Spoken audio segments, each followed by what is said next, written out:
A continuación, Noticiero Telesucesos. Clasificación A. Apto para todo público. Un noticiero pensado para usted porque se lo merece. Nos acercamos a la realidad desde diferentes perspectivas. Noticiero Telesucesos. Primera parte del Noticiero Telesucesos, con las noticias más importantes del día.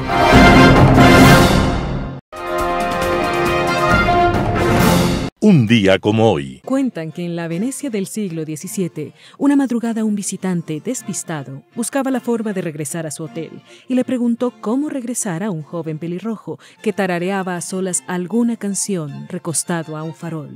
El muchacho, que se llamaba Antonio Vivaldi, entonces le dijo: ¿cuál ruta prefiere? ¿La más corta o la más hermosa? Ese joven, nacido para el placer y la belleza, para la buena mesa y las lindas mujeres, a pesar de todo, o quizás por todo lo anterior, se hizo sacerdote. Se hizo sacerdote, pero había nacido músico, y su vocación real era el pentagrama. Vivaldi, en más de una ocasión, tuvo que abandonar en cualquier momento la misa que celebraba, supuestamente acosado por problemas respiratorios. La verdad era que estaba acosado por la música, y se marchaba a la sacristía para escribir las notas que resonaban en su cabeza. Vivaldi no volvió a dar misa, aquejado por sus problemas de salud. Quizás para ser atendido en sus momentos de asfixia, iba acompañado de un grupo de jóvenes y bellas enfermeras que lo cuidaron noche y día. Antonio Vivaldi, que estaba naciendo un día como hoy, 4 de marzo de 1678. Más allá de sus dualidades entre sacerdote y músico, nos dejó felizmente su mejor herencia. Unas melodías que se siguen escuchando con profunda emoción por encima de los siglos. Las principales noticias del día. Titulares. Corte Constitucional prohíbe uso de medidas cautelares para eludir condenas. Cancillería solicita a México el ingreso a la embajada en Quito para detener a Jorge Glass. Remueven a 7 directores provinciales de la Judicatura. En el segmento de opinión, fracasó el carnavalazo de la impunidad. En política internacional, enfermedad terminal. Los editoriales serán de José Alvear, sin pan ni pedazo pero llenos de carroña. Roberto Aguilar, Gobierno, Partido Social Cristiano y Correístas juntos otra vez contra Fausto Murillo. Noticias del día. Corte Constitucional prohíbe uso de medidas cautelares para eludir condenas. La Corte Constitucional prohibió el uso de medidas cautelares o la desnaturalización del habeas corpus como un mecanismo para evadir la ejecución de sentencias condenatorias ejecutoriadas en Ecuador. El organismo emitió una sentencia con la que revocó dichas medidas que se habían concedido a 23 personas que se encontraban cumpliendo sentencias condenatorias ejecutoriadas, entre esas figuras el caso del ex vicepresidente Jorge Glass, y generó un precedente. Las medidas cautelares constitucionales solicitadas por las personas privadas de la libertad son improcedentes cuando tienen como pretensión interrumpir los efectos de sentencias penales y recuperar de manera ilegítima la libertad y contravienen el artículo 27, inciso 3 de la Ley Orgánica de Garantías Jurisdiccionales y Control Constitucional. Este tipo de peticiones debe ser rechazado de plano, señaló el organismo. Añade que las medidas cautelares constitucionales solicitadas para interrumpir la ejecución de sentencias penales no cuentan con apariencia de buen derecho porque contradicen su objeto y naturaleza jurídica. Asimismo, la Corte señaló que el juez competente en razón del territorio para resolver una medida cautelar constitucional autónoma será aquel del lugar en el que se origina, por acción u omisión, la amenaza de vulneración a derechos constitucionales o donde se producirían sus efectos. En caso de que se hayan concedido medidas cautelares improcedentes, indica, el recurso de revocatoria es el mecanismo más efectivo para evitar que la misma sea vigente y debe ser resuelto a la brevedad posible. La Cancillería solicita a México el ingreso a la embajada en Quito para detener a Jorge Glass. La Cancillería ecuatoriana oficializó una solicitud a la Embajada de México en Ecuador para poder ingresar y detener a Jorge Glass. El ex vicepresidente es requerido por la Fiscalía General del Estado en la investigación por el caso Reconstrucción de Manabí. Glass permanece en la sede diplomática mexicana en Ecuador en calidad de huésped desde el 17 de diciembre de 2023 para evadir una orden de localización y detención con fines investigativos por el caso Reconstrucción de Manabí.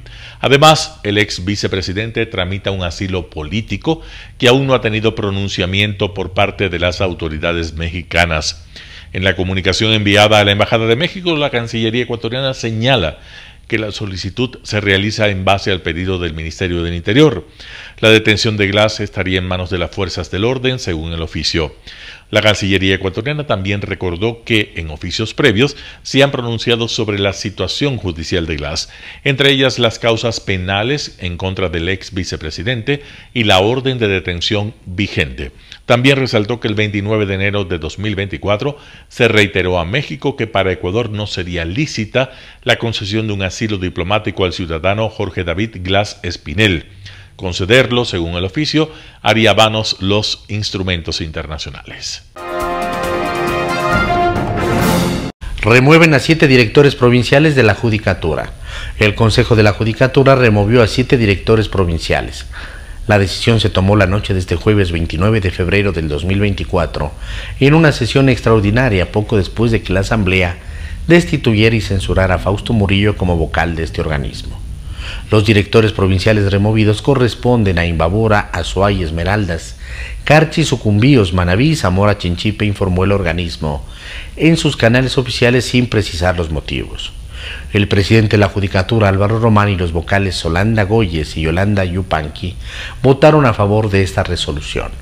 Solanda Goyes, en su cuenta de la red social X, aseveró que desde hace varias semanas se venían distribuyendo direcciones provinciales de la Judicatura en coincidencia con el juicio político a Fausto Murillo. Las direcciones no son cuotas, son espacios que deben ser ocupados por perfiles altamente técnicos, por ello he votado para la remoción de los directores, apuntó. Las direcciones provinciales que quedan vacantes serán encargadas a los presidentes de las Cortes Provinciales de Justicia hasta que el Pleno de la Judicatura nombre a los nuevos directores titulares, señaló el organismo. Entrevista del día. En Radio Sucesos estuvo Fernando Benalcázar, director del Organismo Latinoamericano de Minería OLAMI, para hablar acerca de la Convención de Minería Canadá 2024. Escuchemos qué es lo que dijo. Yo creo que es muy oportuno informar a la audiencia sobre esto, que ha trascendido mucho más de lo usual, que generalmente queda limitado dentro del ámbito minero por la decisión única, sin precedentes, que el propio presidente de la República encabezará el Día que se llama de Ecuador. El Día de Ecuador es un evento organizado por las empresas. El PEDAG es Día de Países. No, exactamente dentro de toda la organización de esos 4 días que tiene el PEDAG, se asignan en función de trabajos diplomáticos y de las empresas privadas que tienen actividades en ciertos países, un día específico. En el caso de Ecuador, si no me engaño, esto es el día martes. Lunes, me parece. El día lunes, perdón. El presidente, al presidirlo, está dando un mensaje único, jamás dado, porque tradicionalmente y con suerte, en los últimos 2 PEDAGs ha estado el ministro y su viceministro de Minas. En el 2000, Los viceministros son los que usualmente están ahí. En los 2 últimos años, 22 y 23, han estado tanto el viceministro de Minas como su superior inmediato, que es el ministro de Energía y Minas. En el año 19, que es el último y el único que yo fui exclusivamente como viceministro. 20 y 21 20 no hubo y 21 hubo una modalidad virtual.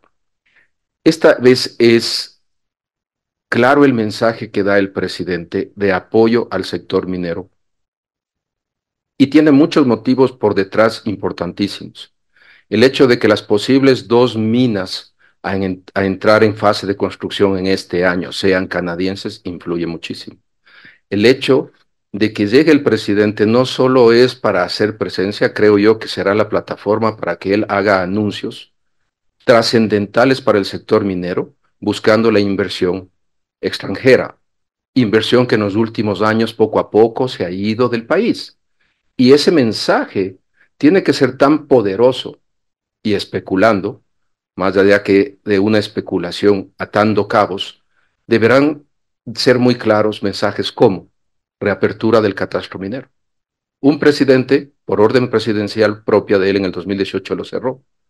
Ya es hora que 6 años después, y más aún considerando que en la administración anterior se dejó firmado ya el contrato con la empresa canadiense, que hará todo lo que es el desarrollo de la nueva plataforma segura para el catastro minero, se firmó en octubre del año pasado. Para empezar a analizar todos estos anuncios que probablemente haría el jefe del Estado. Veamos esto del Día del Ecuador. Aquí, ¿cuál es el orden que se tiene en el PEDAC? Hay una exposición de las autoridades, hay una exposición de los proyectos que trabajan en el Ecuador, sean o no canadienses. Así es. Generalmente se hace una exposición de todos los presidentes ejecutivos de las empresas que tienen proyectos grandes y significativos en el Ecuador. Cada uno hace una presentación sucinta de todo lo que ellos tienen, todo lo que está en marcha y cuáles son los objetivos de inversión que tienen. Esto es la parte principal después de una apertura sencilla. Y al final, la máxima autoridad habla en respuesta a lo que acaba de escuchar de esos presidentes ejecutivos. La máxima autoridad del país. De la máxima autoridad del Ecuador. En este caso, deberá hablar el presidente de la República, no hablará la ministra del ramo si es que está presente. De hecho, debería estar presente. Ella está en Londres en este momento. Entiendo que igual va al PEDAC.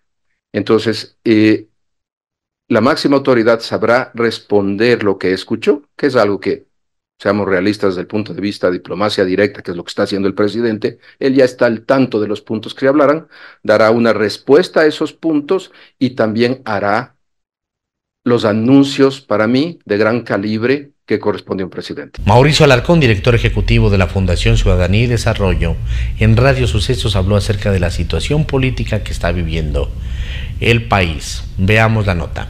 Por supuesto, Milton, y de nuevo, esas acciones que en inicio no fueron bien vistas por algunos sectores, criticadas por su vinculación o abuso en cuanto a las normas del derecho humanitario, han sido bien recibidas por la ciudadanía, que se cansó de ver durante mucho tiempo lo mismo, y hoy ve a alguien que da un paso más, que busca una salida alternativa, que da vialidad y viabilidad a ciertas cosas. Yo creo que eso hace indiscutiblemente la diferencia. No te olvides que Ecuador es un país con mucho optimismo, a pesar de que a veces las encuestas nos muestran pesimistas, decaídos y con poca gana de aportar a lo que será el futuro, pero nos levantamos fácilmente, vemos las cosas positivas, buscamos arrimar el hombro y sumar para salir adelante. Y yo creo que en este momento en que hay un gran hueco de oportunidad respecto de la esperanza de los ecuatorianos de recuperar un país que hasta hace cuestión de mes y medio lo sentíamos perdido, vamos a estar dispuestos a hacerlo.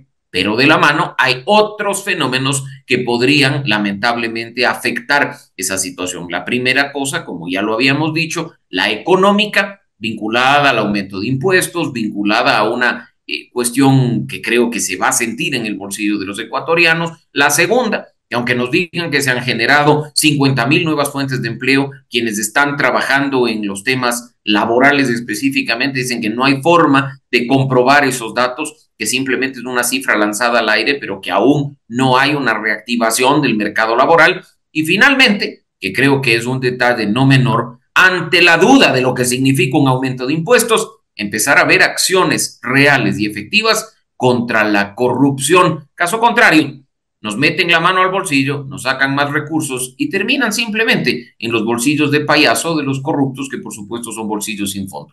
Ahora, donde sí parece que en estos 100 primeros días de esta gestión nueva pasa lo mismo que tú dices, es en la Asamblea Nacional.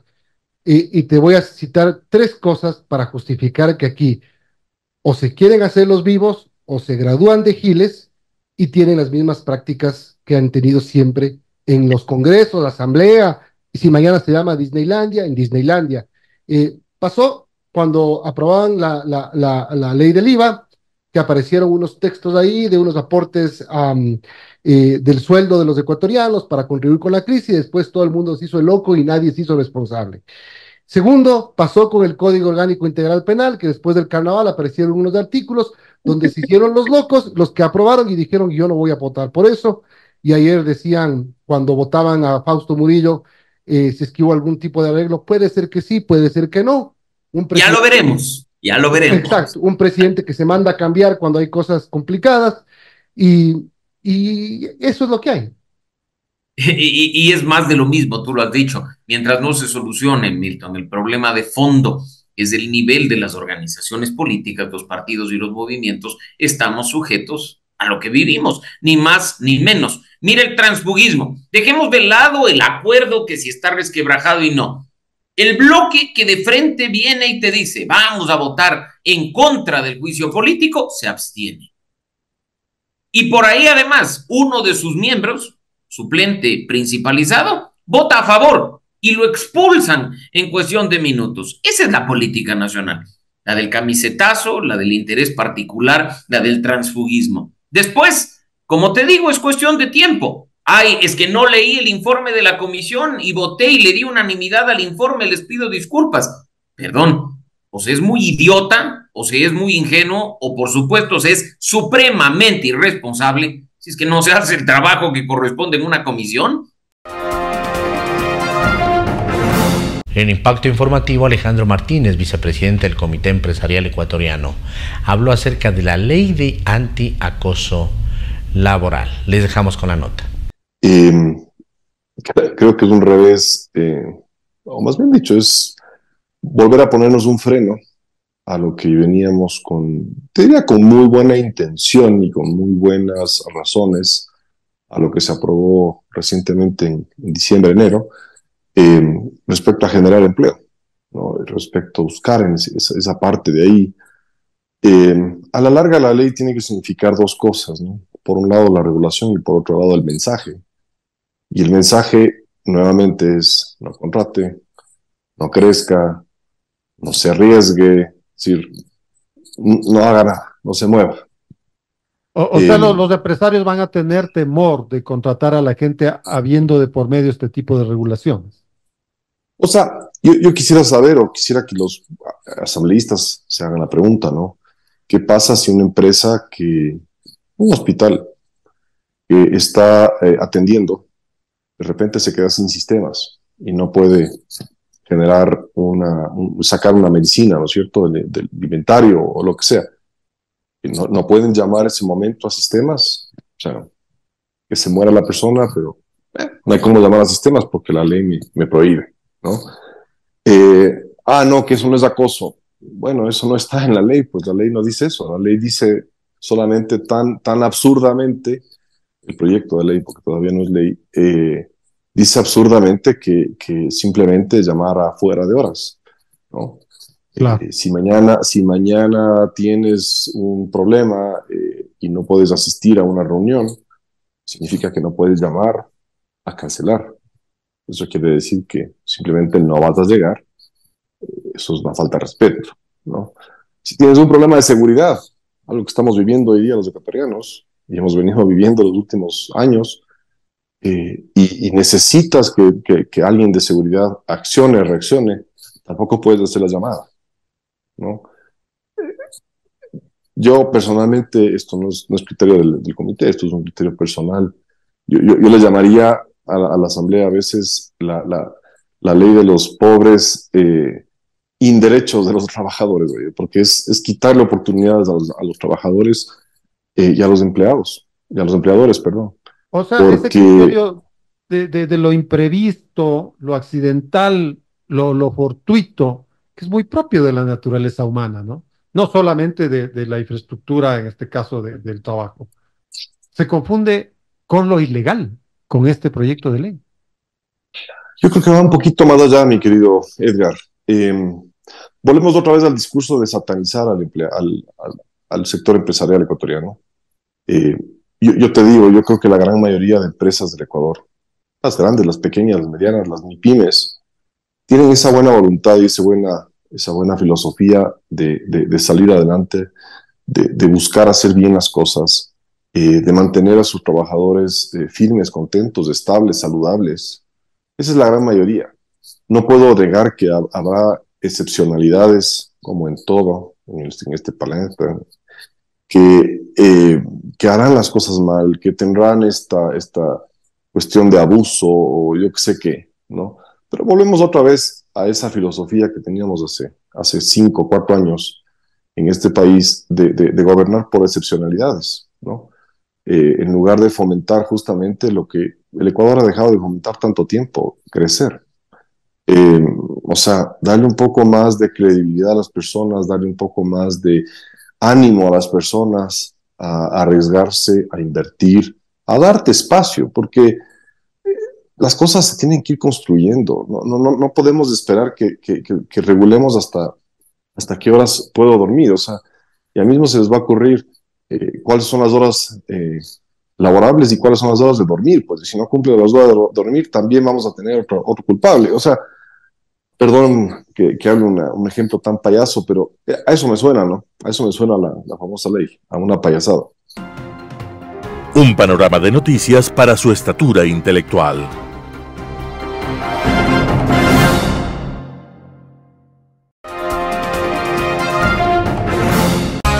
Poder Ciudadano, con el doctor Patricio Quijón. ¿Fracasó el carnavalazo de la impunidad?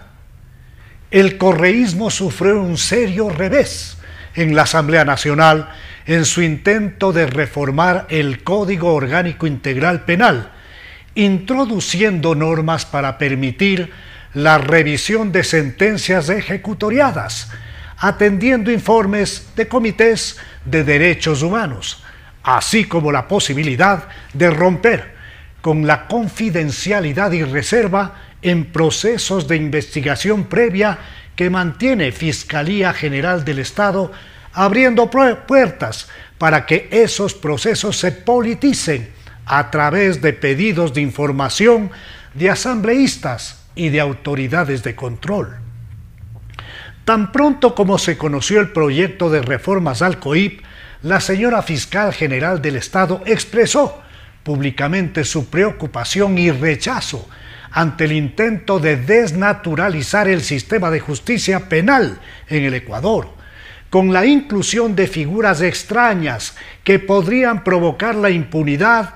En la misma dirección se multiplicaron protestas de destacados profesionales del derecho, integrantes de la academia, así como de organizaciones de la sociedad civil, junto a miles y miles de ciudadanos que descubrieron el intento del carnavalazo de la impunidad. En la actualidad, existe la posibilidad legal de atender sentencias provenientes de la Corte Interamericana de Derechos Humanos, más al intentar introducir como válidos y antesala de procesos de revisión de sentencias ejecutoriadas simples pronunciamientos de comités de derechos humanos, se torcería groseramente el sentido y la finalidad de este recurso, que está habilitado en casos especialísimos contemplados en la ley. Ha quedado evidenciado que el paquete de reformas al COIP no responde, ni mucho menos, al afán de modernizar la norma, entregando al país un conjunto de herramientas que sean útiles en la lucha en contra de la corrupción, el crimen organizado y la acción de narcomafias criminales que han sido calificadas como grupos terroristas. No, nada de eso perseguía esta reforma. La propuesta legislativa se alejó diametralmente de los principios establecidos en el artículo 76, numeral 6 de la Constitución de la República, que consagra el principio de proporcionalidad. Las propuestas formuladas desde una visión sesgada por el interés puramente político se distancian de los intereses racionales de una política criminal que debe apartarse de la protección de intereses particulares de conocidas personas que han sido sentenciadas y que se encuentran prófugas de la justicia ecuatoriana. El Pleno de la Asamblea Nacional, en sesión efectuada el jueves 22 de febrero, fracasó en su segundo intento de aprobar las polémicas reformas al COIP. El presidente del Legislativo, Henry Kronfle, puso en consideración la moción presentada el 15 de febrero por la bancada de la Revolución Ciudadana, misma que no tuvo mayoría de votos y no fue aprobada, ante lo cual el correísmo optó por retirarse del hemiciclo parlamentario para dejar sin quórum. De conformidad con expresas normas de la Ley Orgánica de la Función Legislativa, si se vuelve a convocar al Pleno con el objetivo de seguir con el trámite de reformas al COIP, únicamente se podrá votar sobre la moción de ADN, más en el caso de que no se convoque para el Pleno y se exceda el plazo de los 60 días establecidos por la ley, el paquete de reformas irá al archivo. El presidente de la Asamblea Nacional precisó que al amparo de la Ley Orgánica de la Función Legislativa, una vez que se ha cerrado el segundo debate en el Pleno, el proyecto ya no puede retornar a la Comisión de Justicia y tampoco se pueden presentar otras mociones, remarcando, dijo él, para la tranquilidad del país, que el texto que tanto problema trajo al Ecuador ya no puede ser tratado. Ese texto no pasó, el tema está cerrado, no fue aprobado y por lo tanto el país puede vivir con tranquilidad sabiendo que estos temas que marcaban una agenda de impunidad no van a pasar, dijo con forzada convicción el señor Kronfle, a pesar de que en la Comisión de Justicia integrada por miembros de la Santa Alianza se aprobó por unanimidad ese paquete de reformas.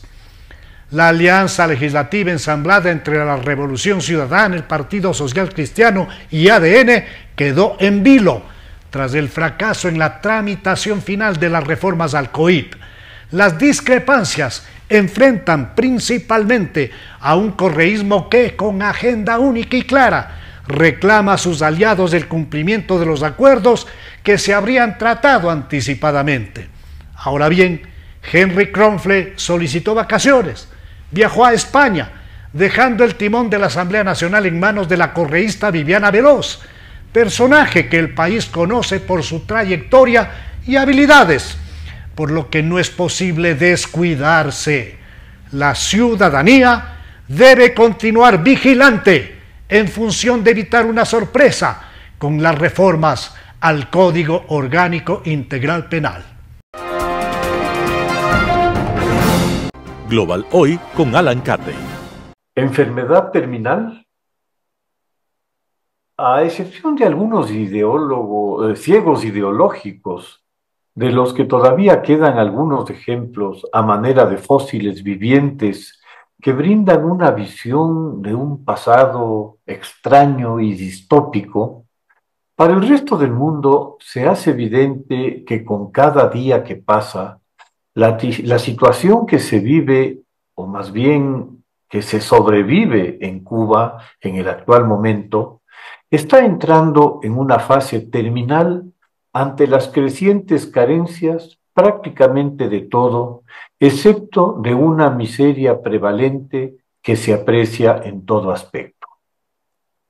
En conversaciones con personas que han ido a Cuba por turismo o con cubanos que han salido de la isla definitivamente, así como en las imágenes que nos llegan de la condición de las calles, las viviendas y los vehículos que aún circulan, fácilmente se puede apreciar a una sociedad atrapada en el tiempo, como si se hubiera congelado o fosilizado hace 60 años, pero con el deterioro que esos 60 años han traído a las cosas materiales.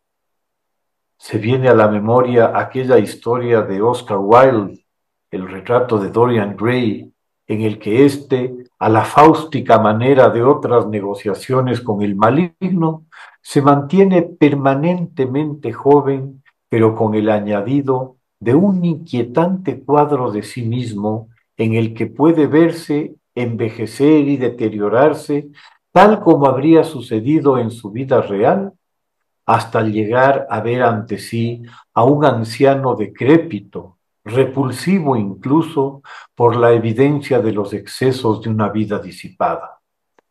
Esta imagen recurrente se me presenta cuando veo a algunos dirigentes relativamente jóvenes del partido que, como en el relato de Milovan Djilas, vicepresidente de la Yugoslavia de Tito, se han transformado en lo que él llama la nueva clase. En ellos está presente ese retrato de Dorian Gray, al lucir sus galas y figuras, cuando detrás está el cuadro de la realidad decrépita y de ruina que nos es dado ver.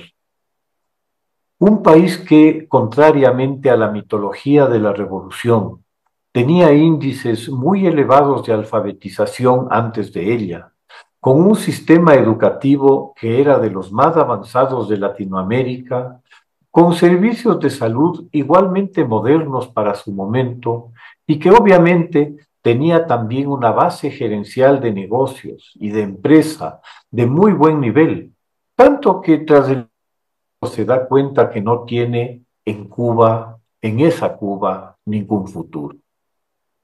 No se tienen que ir muy lejos, apenas a unos 100 kilómetros, cruzando el estrecho de la Florida para llegar a Estados Unidos e iniciar una nueva vida allí.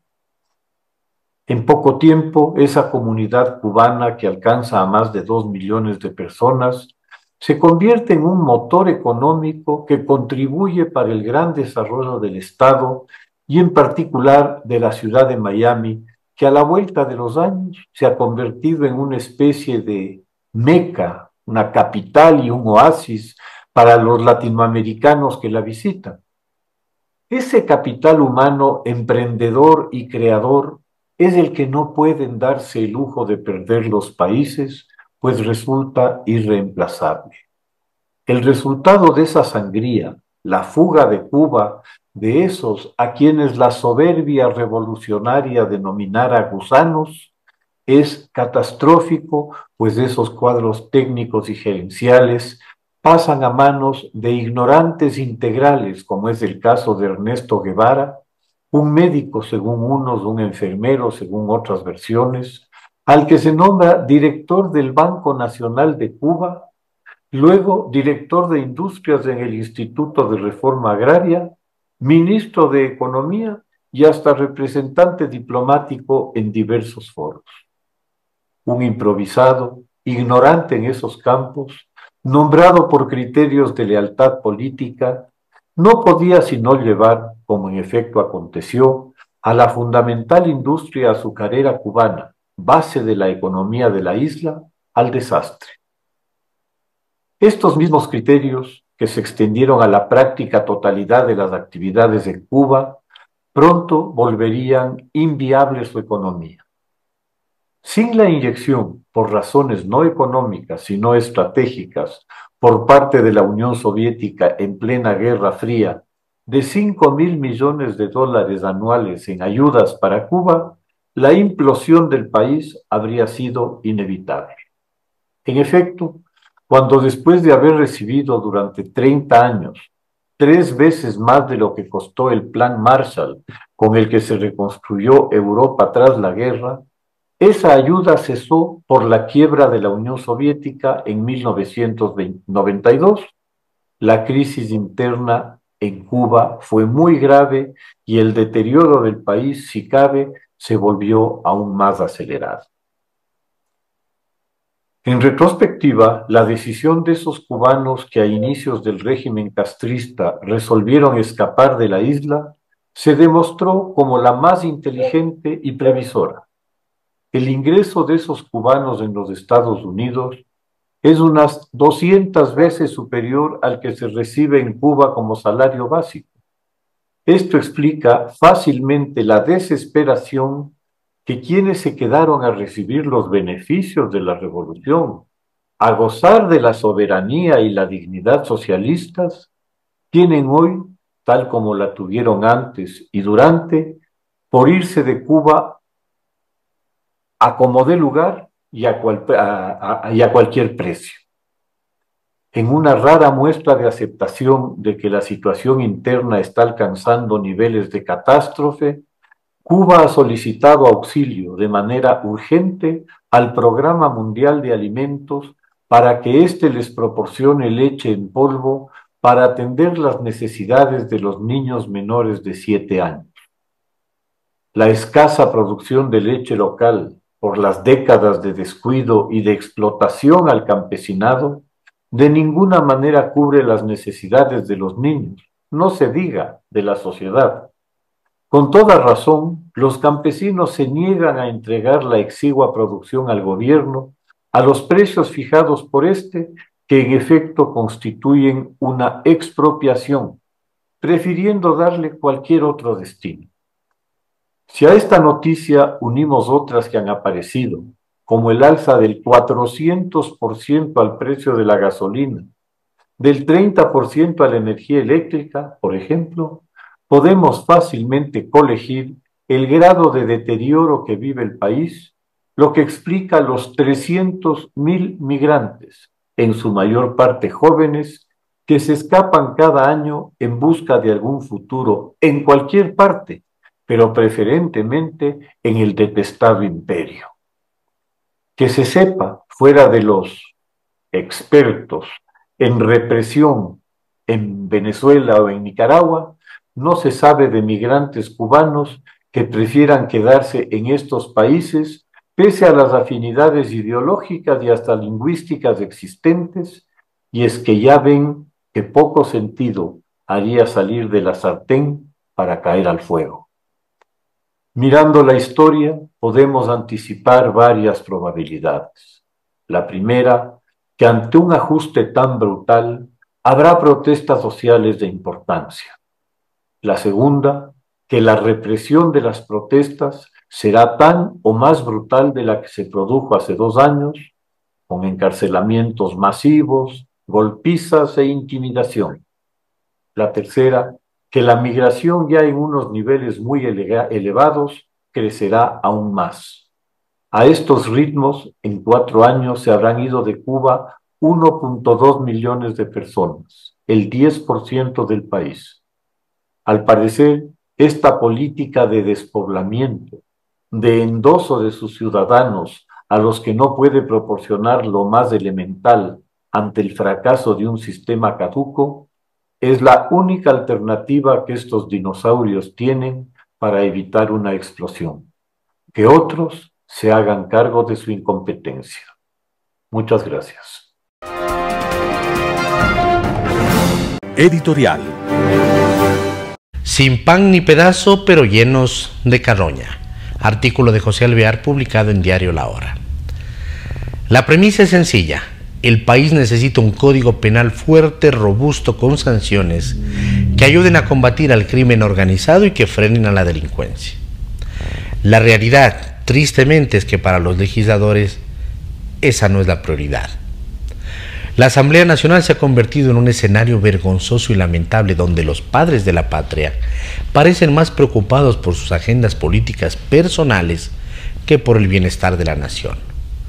Las reformas al Código Orgánico Integral Penal quedarán en el olvido porque a unos cuantos genios se les ocurrió hacer cambios a la medida de prófugos que buscan limpiar su historial de crímenes con la ayuda de lacayos que fingen ser asambleístas. O sea, mancharon una urgencia social con una ambición personal, repugnante. Y de paso, en medio del desconcierto social, aparecieron otros genios que disfrazaron su apoyo a las reformas para beneficio de un solo individuo. ¿Sí? Esos grupos políticos que fingieron demencia para esconder sus pactos oscuros. Con burdas excusas ellos pretenden hacernos creer que esto no fue orquestado, cuando es claro que una vez más las órdenes de los caudillos se pusieron por encima de la necesidad nacional. El COIP es el brazo legal que necesitan militares y policías que se juegan la vida día a día en las calles. Es decir, la Asamblea está jugando en contra de quienes nos están protegiendo. Una vergüenza por donde se vea. Ecuatorianos, recordemos bien a los asambleístas que enredaron las reformas al Código Penal con sus intereses egoístas. Son ellos en gran medida los responsables de que los delincuentes sigan burlándose de la justicia. Eso no se puede perdonar. Artículo de José Alvear publicado en Diario La Hora. Gobierno, Partido Social Cristiano y correístas juntos otra vez contra Fausto Murillo. Roberto Aguilar, El Expreso. El pacto goza de buena salud. En el juicio político contra el vocal del Consejo de la Judicatura, Fausto Murillo, el oficialismo cambió de postura a último minuto y decidió apoyar el voto de censura y destitución propuesto por sus aliados, los correístas y socialcristianos, a pesar de haber anunciado lo contrario apenas la víspera. En retribución, el gobierno obtuvo la posibilidad de alzarse con un puesto en la Judicatura, organismo que tiene en sus manos la inminente organización del concurso para elegir 10 nuevos jueces para la Corte Nacional que permanecerán 9 años en sus cargos, 14 conjueces y un banco de elegibles para los próximos 6 años. El botín bien vale la cabeza de un funcionario al que consideraban inocente. En su afán, el gobierno no se preocupó por disimular siquiera. A los 94 votos que suman las 3 bancadas aliadas, se añadieron los de un puñado de legisladores independientes y un alterno de Construye, inmediatamente expulsado por su indisciplina, para lograr un gran total de 102 asambleístas a favor de la censura y destitución. Sin embargo, la noche anterior no los tenían. La presidenta encargada de la Asamblea, la correísta Viviana Veloz, había optado por suspender la sesión tras una jornada entera de juicio político para evitar el bochorno de someter a votación la moción de censura y no alcanzar los 92 votos necesarios. Tan seguro parecía el voto del oficialismo contra la censura que el correísmo llegó a hablar oficialmente del fin de su alianza y el mismo expresidente prófugo, Rafael Correa, acusó al gobierno mediante un video publicado en redes sociales de haber recibido las presiones de la Embajada de Estados Unidos para proteger a Murillo. La acusación no era descabellada. Durante el tiempo en que Fausto Murillo se desempeñó como presidente del Consejo de la Judicatura, trabó muy buenas relaciones con Estados Unidos. En colaboración con la embajada de ese país, ejecutó al menos 2 proyectos claves: la Unidad Especializada de Delitos contra la Corrupción y la fijación de los protocolos para la destrucción de la droga incautada. El apoyo de la embajada era uno de los pesos que inclinaba la balanza del gobierno a favor de Murillo, que cambió. Una jugada maestra del viceministro de Gobierno Esteban Torres movió el tablero. Su función de negociador en la Asamblea debería orientarse, se supone, a conseguir consensos en favor de las posturas del gobierno entre los bloques aliados. En esta ocasión, como perfecto doble agente, obtuvo exactamente lo contrario. Arrastró al gobierno hacia la agenda social cristiana. Para lograrlo, el viceministro de Gobierno y su partido sacrificaron un alfil social cristiano. La vocal alterna de Fausto Murillo, Elsie Celi, se preparaba para sustituirlo. Es verdad que ella no es una afiliada social cristiana y que en las últimas horas el propio partido ha negado todo vínculo. Sin embargo, en aquella negociación de octubre de 2018, fue por pedido del social cristianismo que se la incluyó como segunda en la terna encabezada por Murillo para representar al legislativo en el Consejo de la Judicatura. Su renuncia, la noche del jueves, fue decisiva para el cambio de postura del gobierno. Al respecto se tejen varias teorías: que Daniel Noboa no quería esa ficha social cristiana en la Judicatura, que se le ofreció a cambio colocar la suya propia, ahora que la Asamblea tiene que elaborar otra terna para sustituir tanto a Murillo como a Celi. Hasta se mencionan antipatías personales del presidente de la República con ella por su supuesta cercanía con la familia de su ex esposa, con quien tuvo un divorcio sonado y tormentoso. Lo cierto es que con Celi fuera del mapa, el gobierno accedió a censurar a Murillo, más aún lo hizo gustoso. Su alianza quedó a salvo. La noche del jueves, luego de conocer la renuncia de Celi, me acosté sabiendo que sería destituido al día siguiente. Así lo admitió Fausto Murillo a Diario Expreso. El ahora ex vocal de la Judicatura estaba al tanto del febril movimiento de negociadores de esa noche, de una reunión que mantuvo el asambleísta acusador, el socialcristiano Carlos Vera, con varios interesados en el Hotel Quito, también de los primeros intentos por conformar una terna. Al día siguiente, sus sospechas se confirmaron al pie de la letra. Uno menos, gritaban los correístas entusiasmados cuando se anunció el resultado de la votación. La caída de Murillo es su primer paso en el proceso de recuperación del sistema de justicia. El próximo objetivo, la fiscal. Roberto Aguilar, El Expreso. Noticias internacionales. 1 de cada 8 personas a nivel mundial tiene obesidad. 1 de cada 8 personas en el mundo sufre obesidad. La Organización Mundial de la Salud asegura que la situación es alarmante, pues el número de personas con sobrepeso supera los 1.000 millones por primera vez en la historia. El exceso de peso afecta al 43% de los adultos del mundo.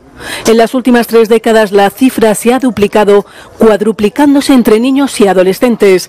De seguir al mismo ritmo, las cifras se duplicarán de nuevo para 2035.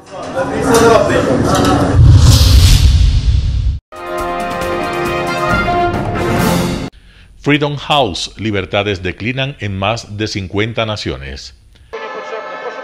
La libertad en el mundo disminuyó en 2023 por 10º año consecutivo y los derechos políticos y libertades civiles se deterioraron en 52 países, según Freedom House. La tendencia perjudica a 1/5 parte de la población del planeta. Hay un ataque cada vez más intenso a la libertad y eso requiere medidas urgentes.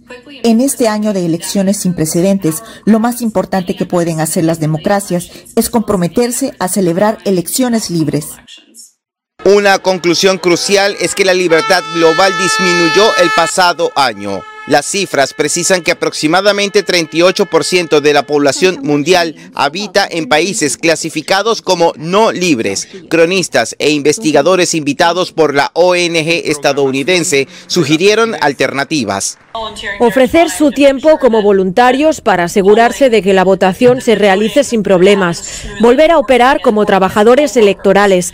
Todo lo que puedas hacer para elevar el nivel de participación pública y alentar a todos tus conocidos a participar puede hacer una diferencia.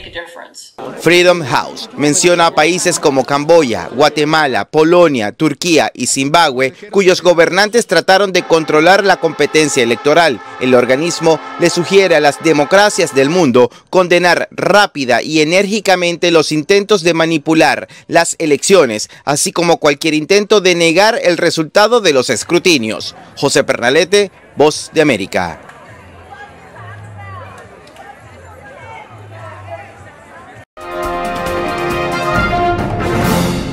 La caída de la inflación da un respiro a Europa en febrero, pero menos de lo esperado.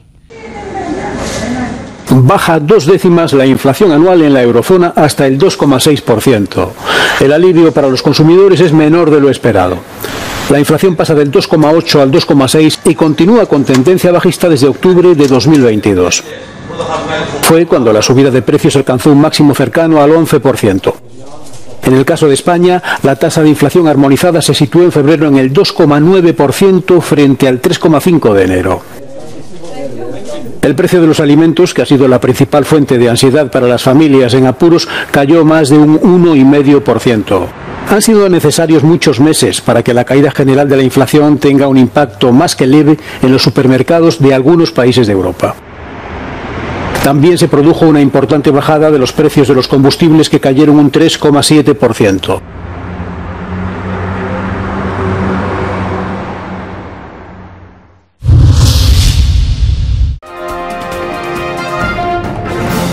Telesucesos Sports. Deportes, deportes, deportes. Todas las tardes, 4 horas de lunes a miércoles, de 14 a 17 horas. Los jueves y viernes, 6 horas, de 12 a 20 horas, desde Arena Telesucesos.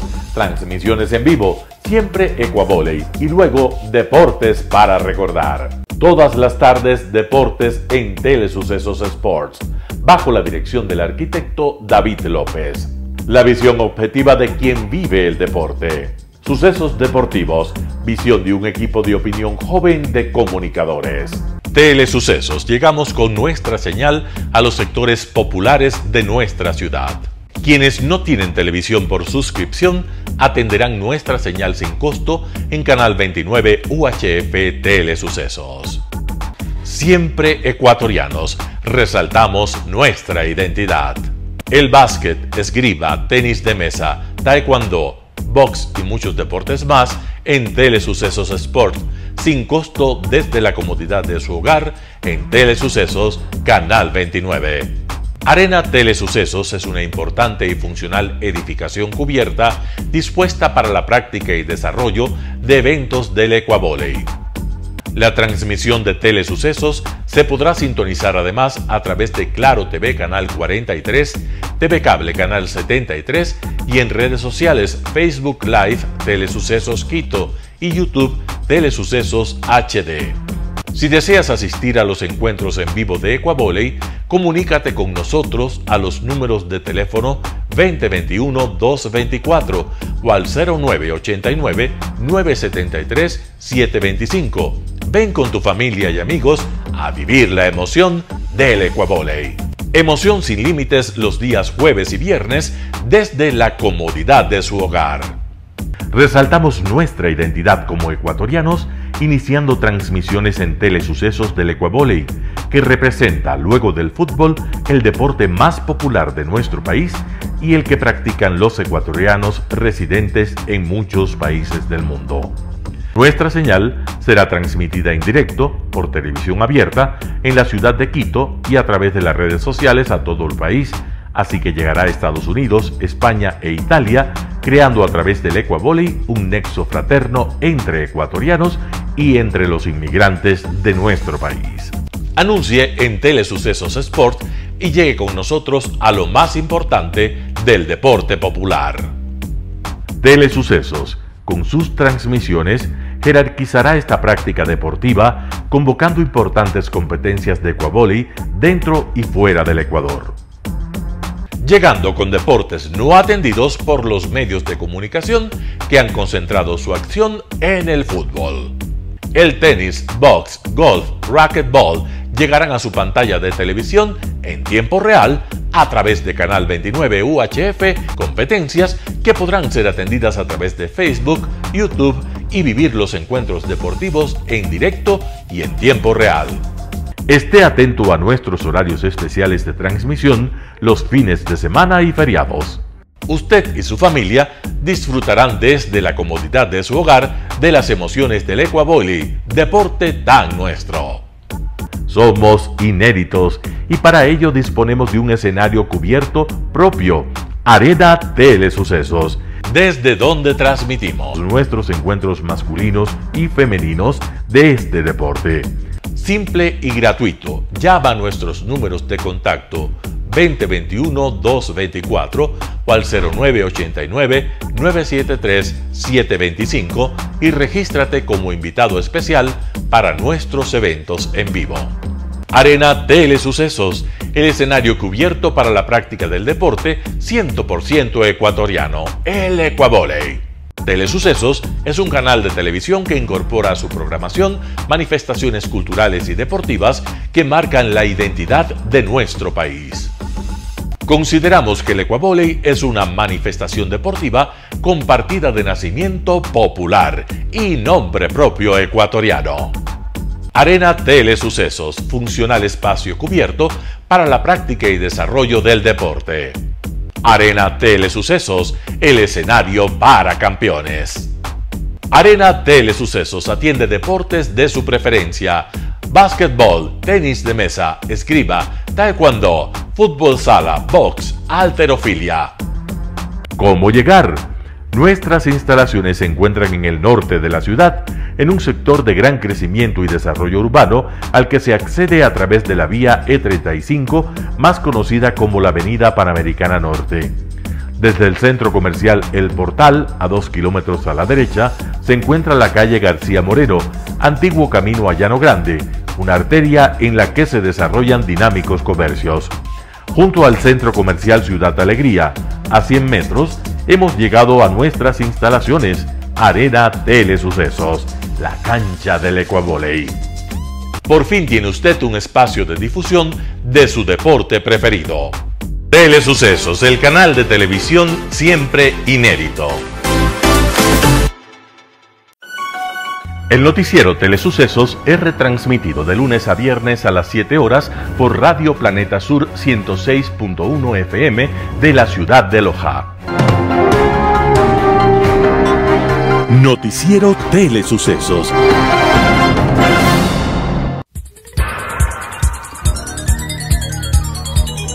Las opiniones vertidas en este espacio por la producción y dirección del programa son de exclusiva responsabilidad de sus autores y de quienes intervienen en ellos.